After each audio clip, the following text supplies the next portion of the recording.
The morning air carried that crisp bite of autumn, the kind that makes every breath feel sharper, clearer. Leaves tumbled across the pavement in chaotic swirls, their oranges and yellows scattering against driveways and curbs.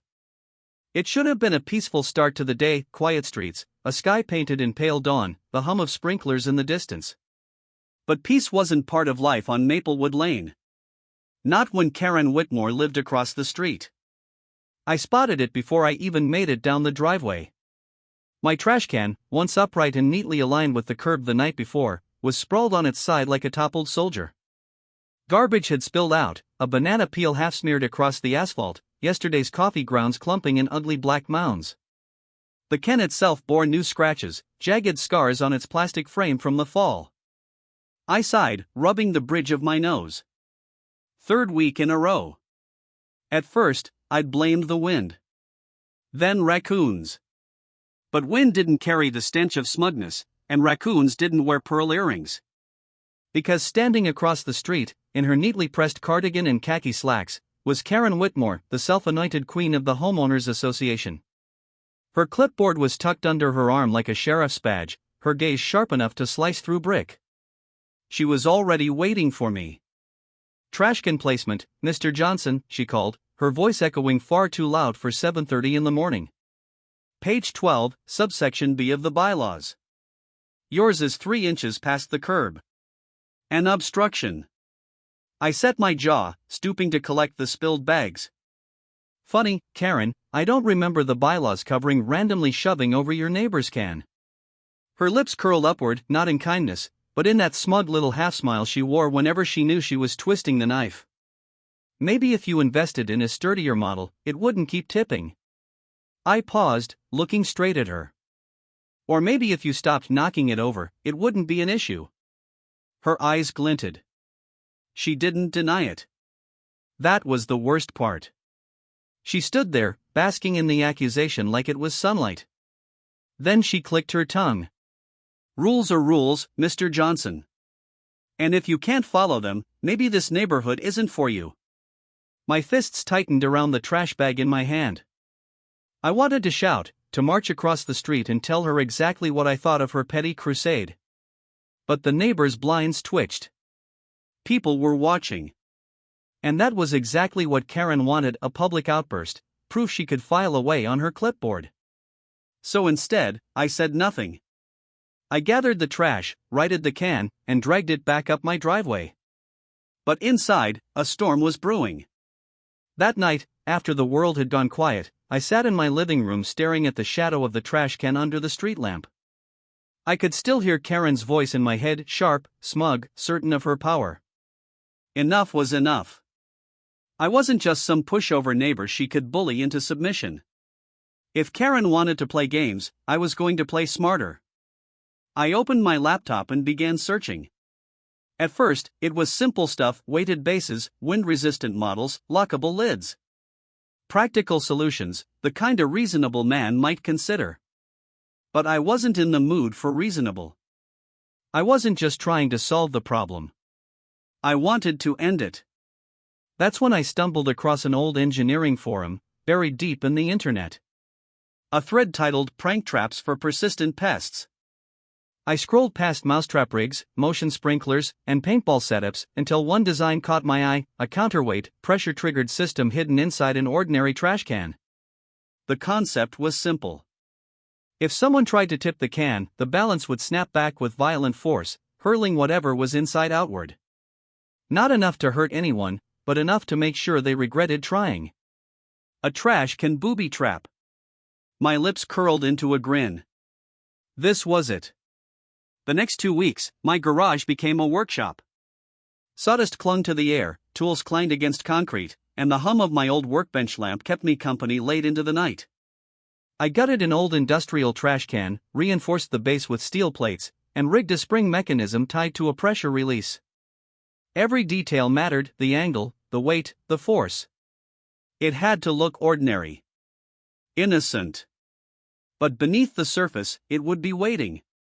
And because poetic justice demanded it, I decided on the payload: water balloons, vinegar packs, and a gallon's worth of leftover spaghetti sauce. Old, congealed, stinking. A perfect storm of mess and humiliation. When I was finished, I rolled it to the curb and stepped back. To anyone else, it looked like a regular trash can. Slightly scratched, a little worn, nothing worth noticing. But I knew better. It was a trap. And Karen was the mouse. The following Tuesday, I didn't sleep much. Instead, I sat in my living room with the blinds cracked, coffee in hand, waiting. The street outside was still cloaked in dawn shadows, only the occasional car passing on its way to work. And then, right on schedule, Karen appeared. She strutted down her driveway in her pastel sweater and pressed slacks, heels clicking against the pavement. She glanced around like a burglar in broad daylight, though she probably thought she looked like an officer on patrol. Then she zeroed in on my trash can. Her hand gripped the lid. And she shoved. The can tipped, but in a flash, the counterweight engaged. The mechanism snapped, the lid whipped open, and with a thunderous flop, the contents launched outward. A water balloon smacked against her chest, bursting in a wet explosion. Another struck her shoulder, sending her clipboard flying. The vinegar packs burst in the air, making her cough violently as the acrid scent stung her nose. And then came the piece de resistance, thick, red spaghetti sauce splattering across her cardigan, noodles clinging to her pearls, dripping down her once perfect hair. Karen froze in shock for half a heartbeat, then let out a shriek that could have shattered glass. Porch lights flicked on one by one. Curtains shifted. Neighbors peeked out their windows, their sleepy eyes widening at the sight of Karen Whitmore, queen of the HOA, dripping in garbage and pasta at 6:15 in the morning. She staggered backward, slipping on the wet pavement, and nearly fell before catching herself. Her mouth opened and closed like a fish, but no words came out, only a strangled sound of fury and humiliation. And me? I sat behind my blinds, grinning wider than I had in years. The war had begun. The morning after the trash can incident, the cul-de-sac buzzed with whispers. People pretended to rake leaves or water lawns, but their eyes darted toward the Whitmore's house. The queen of the HOA had been dethroned in spectacular fashion, and though no one dared laugh out loud, I could see the smirks hiding behind raised coffee mugs and garden hoses. Karen Whitmore didn't appear that day. Her blinds stayed shut. Her car never left the driveway. And for a brief moment, I thought maybe, just maybe, she'd learned her lesson. But Karen wasn't the type to retreat forever. On the third morning, I found a notice taped neatly to my front door. Printed on official HOA letterhead, it read: Unapproved modifications to property. Immediate fine, $250. HOA will be inspecting for further violations. I crumpled it in my fist. She hadn't even tried to be subtle. I looked across the street. Sure enough, her blinds twitched. She was watching me. The attacks began small, petty. That same week, I received a citation for my lawn being 1/4 inch above regulation height. Another fine followed for leaving my holiday lights up beyond the acceptable period. Then came a written warning about the color of my mailbox post. Eggshell white, she claimed, was not HOA-approved ivory. Each complaint carried the same underlying message: Karen was back in control, and she was going to make me pay for humiliating her. I tried to laugh it off at first. But the constant pressure wore on me. My mailbox filled with envelopes stamped in the HOA's bold blue lettering. Neighbors avoided eye contact, afraid to be seen taking my side. Evenings, I'd catch Karen outside, strutting the sidewalks with her clipboard, muttering to herself as if cataloging every flaw in my existence. One night, headlights flashed across my living room. I peeked through the blinds and froze. Karen stood in my driveway, shining a flashlight across my parked car. She bent low, measuring something with a tape, scribbling notes furiously. That was when I realized this wasn't about rules anymore. This was war. But the thing about war? Two can play at it. I decided to hit back, not with fists or shouting, but with creativity.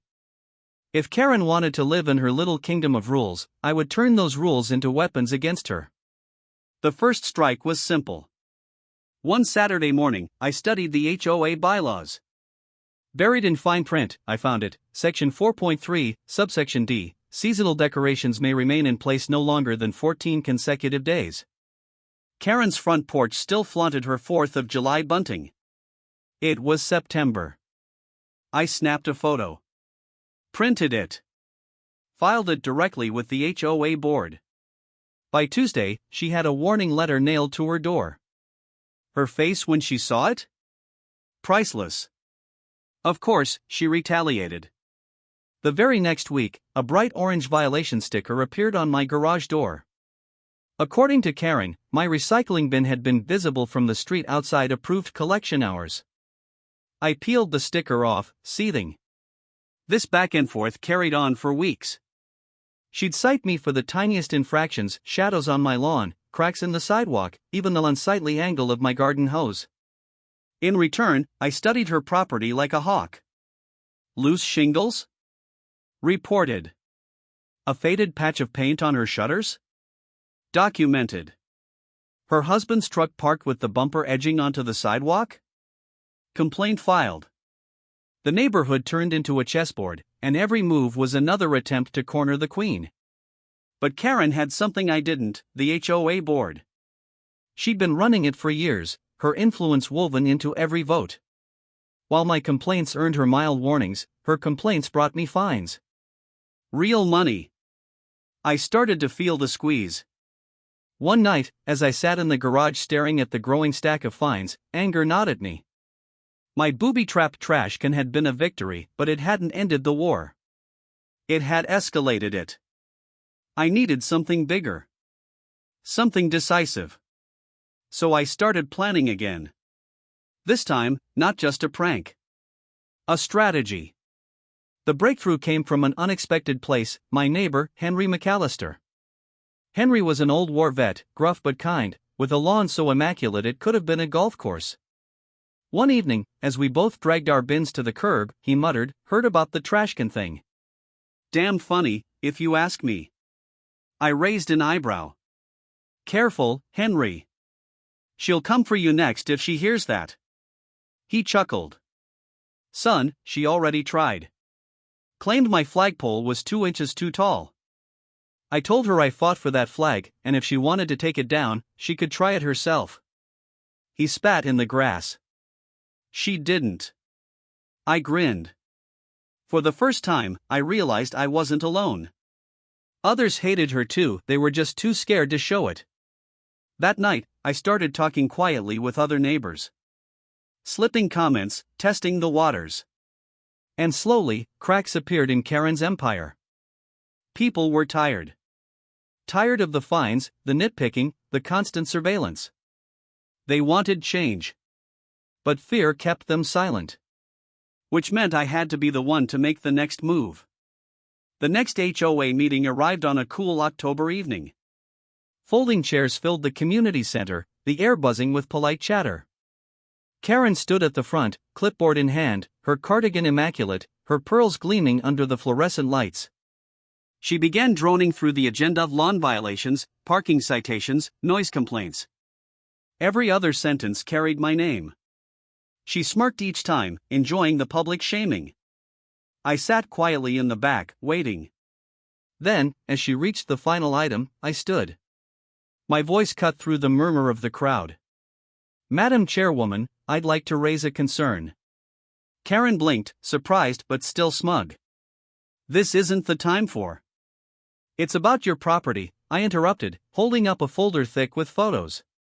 Documented violations. Section 4.3, Subsection D, Section 5.1. Section 7.2. Gasps rippled through the room. I stepped forward, dropping the stack of photos onto the table: images of her bunting, her peeling paint, her husband's truck, her neglected flower beds. Every petty infraction she'd ever nailed me for, I'd nailed her back. Karen's face went pale, then flushed crimson. That's irrelevant, she snapped. This is harassment. No, I said, my voice steady. This is accountability. The room erupted into whispers. For the first time, people looked at her with suspicion instead of fear. I'd landed a hit. But I could see it in her eyes: this wasn't over. She wasn't beaten. Not yet. Karen Whitmore wasn't just going to fight back. She was going to go nuclear. And deep down, I knew the next move she made would change everything. The night before the next HOA meeting, the neighborhood felt tense. Porch lights flickered on earlier than usual. Curtains stayed drawn. Even the kids' bicycles that normally littered the cul-de-sac were nowhere in sight. Everyone knew something was brewing. And at the center of that storm stood Karen Whitmore. After I'd blindsided her with the folder of violations, she hadn't said much, not to me, not to anyone. But I could feel her silence like a gathering thunderhead. She wasn't backing down. She was plotting. And knowing Karen, her counterattack wasn't going to be another fine or a passive-aggressive note. It was going to be public. It was going to be brutal. And it was going to be aimed straight at me. The next evening, I walked into the community center carrying my own black folder, thicker than before. Inside were photos, printed emails, copies of every fine she'd ever written me, and, most importantly, a flash drive. My ace in the hole. The room was already packed. Neighbors sat in neat rows of folding chairs, the fluorescent lights humming above. The air smelled faintly of stale coffee and disinfectant. And there, at the front, stood Karen in her pastel pink cardigan, pearls gleaming, clipboard clutched tight like a weapon. Her eyes met mine, and for a brief second, I swore I saw a flicker of triumph. She opened the meeting with her usual monotone. Lawn infractions. Parking violations. Decorative wreaths left up too long. Each item more tedious than the last, but her voice carried an undercurrent of anticipation. She was waiting to get to me. And when she finally did, she pounced. Now, she said, lips curving into that venomous smile, we must address the ongoing problem with Mr. Daniel Johnson.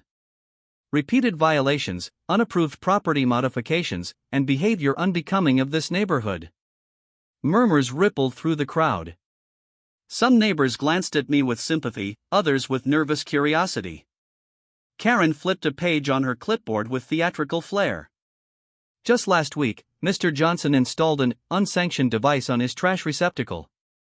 A booby trap. She spat the words like poison. Dangerous. Illegal. A threat to community safety. I have witnesses prepared to testify that this device could have seriously injured me. I almost laughed out loud. Injured? From spaghetti sauce and water balloons? But I bit it back. This was her stage, and she was putting on her show. Karen spread her arms, raising her voice so the whole room could hear. Therefore, I propose Mr. Johnson be fined $5,000 and placed on probationary status. Failure to comply will result in a lien against his property. Gasps. Whispers. Even a couple shocked laughs. $5,000 for a trash can? But Karen wasn't finished. She leaned forward, eyes blazing. And if he refuses, we will begin proceedings to have him removed from the neighborhood entirely. The room went dead silent. Every eye turned to me. This was it. The ambush. But what Karen didn't know, what she couldn't know, was that I'd been preparing too. I stood slowly, letting the silence stretch. My folder felt heavy in my hand, but my voice came out steady. Mrs. Whitmore, I said, you've accused me of endangering this community. You've painted me as some sort of criminal. But what this community deserves is the truth. Karen rolled her eyes. Oh, please. I clicked the remote in my pocket. The projector on the far wall flickered to life.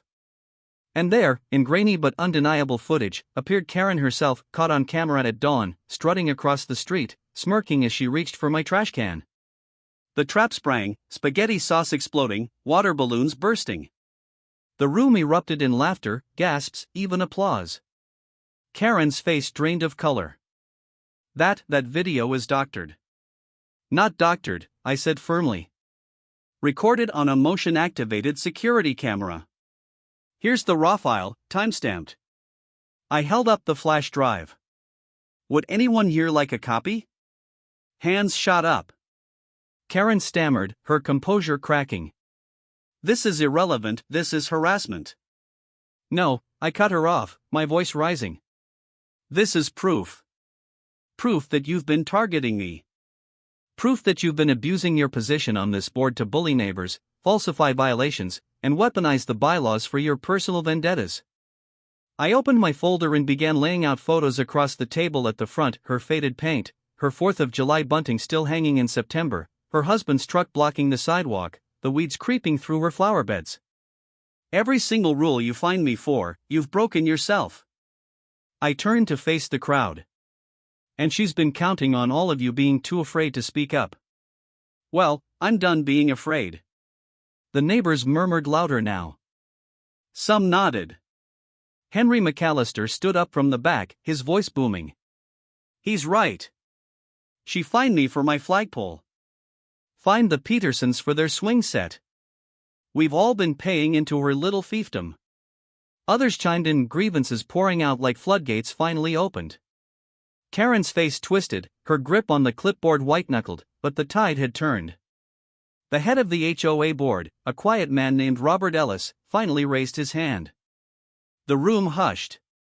Mrs. Whitmore, he said carefully, is what we're hearing true? Have you been issuing citations selectively? Karen sputtered, searching for words. I enforce the rules. I keep this neighborhood in order. Without me, it would fall apart. Robert frowned. Or perhaps, without you, it might finally breathe. The words hit her like a hammer. She staggered back a step, eyes wide, as murmurs of agreement swept the room. Effective immediately, Robert said, his voice steady, this board is voting to remove you as chairwoman. All outstanding fines you've issued will be suspended pending review. The room erupted in applause. Some neighbors clapped, others whistled. A few even stood. And for the first time, Karen looked small. Her face flushed scarlet, eyes glassy with rage and humiliation. She tried to speak, but her voice caught in her throat. Finally, with a strangled cry, she slammed her clipboard onto the table and stormed out, pearls swinging wildly against her neck. The door slammed behind her. And just like that, the reign of Karen Whitmore was over. In the weeks that followed, the neighborhood changed. People laughed more, waved more. Lawns still stayed neat, but the tension that once strangled Maplewood Lane had lifted. Kids played in the cul-de-sac without fear of citations.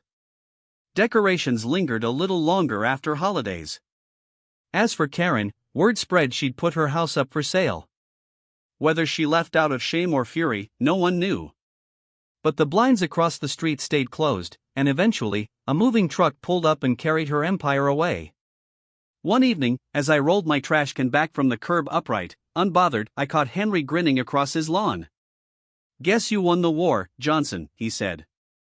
I chuckled, shaking my head. "No, Henry. We all did."